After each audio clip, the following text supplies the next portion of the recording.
Yeah, bonsoir, bonsoir. Donc, abonnez-vous, subscribe to my channel, don't miss any vidéo. Donc, abonnez-vous, ne manquez pas de vidéos, laissez votre commentaire, je vais vous répondre. Je suis tellement actif sur la question de répondre répondre les commentaires, même vos emails. Donc, si vous voulez nous contacter, contactez-nous sur FIG Educational Media. Donc, la manière que la chaîne est là, écrivez ça en un seul mot, @gmail.com.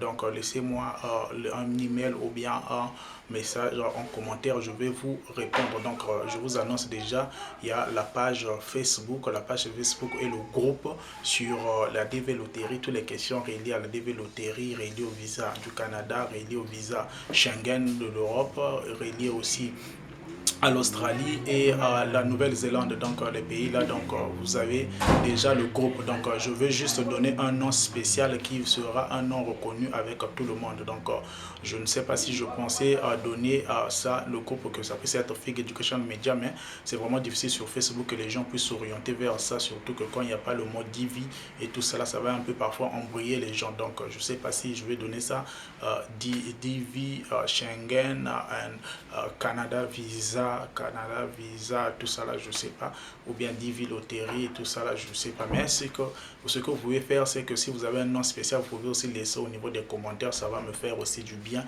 Vos suggestions vont me faire du bien.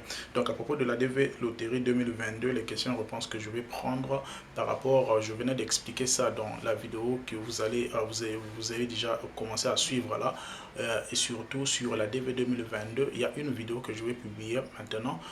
Vous allez écouter aussi sur la DV 2022. Ne perdez pas espoir. Bien que l'année fiscale pointe à l'horizon qui va terminer le 30 septembre 2022 là, mais ne perdez pas espoir, tout est possible aussi, quelque chose aussi peut se faire.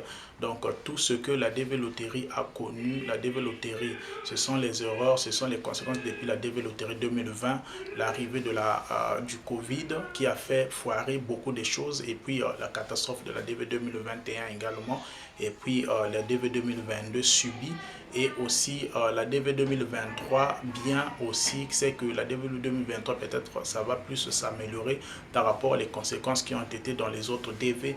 La DV 2023 aura sûrement bien quelque chose, ça sera un peu mieux par rapport à ses précédentes DV Loterie, et surtout la DV 2024 qui vient, ça sera tellement au moins bien parce qu'il y a beaucoup de problèmes, surtout qu'il y a la queue.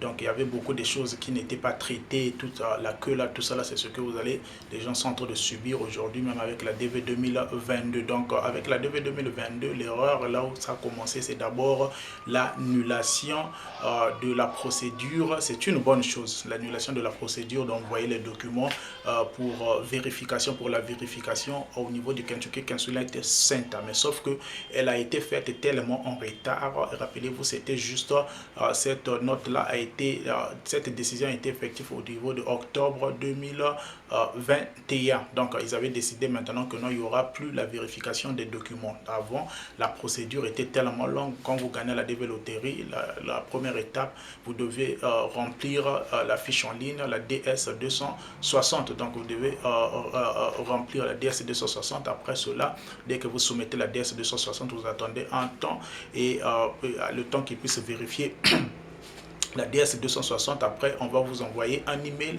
vous demandant maintenant d'envoyer vos documents pour vérification. Vous envoyez vos documents, et donc quand vous envoyez les documents, et les documents seront d'abord traités par eux, après cela ils vont vous envoyer un email pour vous confirmer que non, si vos documents ont été qualifié, ou que si ça manque un document, on va vous dire que non, tel document manque, ou bien tel document n'est pas conforme à l'original, donc tel document n'est pas vrai. Si c'était un mensonge, c'était ça pendant l'étape de vérification. Après cela, quand votre document a été vérifié avec succès, donc vous êtes, on appelle ça les DQ, Documentally Qualified, donc vous êtes qualifié, vos documents sont qualifiés. Après là, vous attendez maintenant la notice qu'on appelle la Second Notification Letter, donc la lettre de l'interview qui va vous programmer, donc vous demandez par rapport au programme, donc là où on va vous schedule par rapport à l'ambassade, là où vous étiez, votre cas était alloué, donc c'était ça. Maintenant, ils avaient décidé d'enlever cette procédure-là parce que c'était la catastrophe avec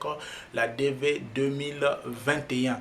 Donc, surtout la DV 2021, les gens avaient envoyé les documents sans même qu'ils puissent recevoir l'email de la part de Consulate Center parce qu'ils traînaient tellement et l'email ne venait pas et les gens commençaient à envoyer les emails, leurs documents comme ça et par chance, dès qu'on vous répondait, puis vous partez pour la second notification letter. C'était vraiment la catastrophe. Et puis, c'est là où les avocats ont découvert que non, surtout avec la Covid, KCC aussi avait pris comme une raison pour limoger aussi son effectif et aussi son effectif aussi était atteint de la Covid et puis il travaillait à la maison et imaginez un peu, il travaillait à la maison et il n'y avait que 5 personnes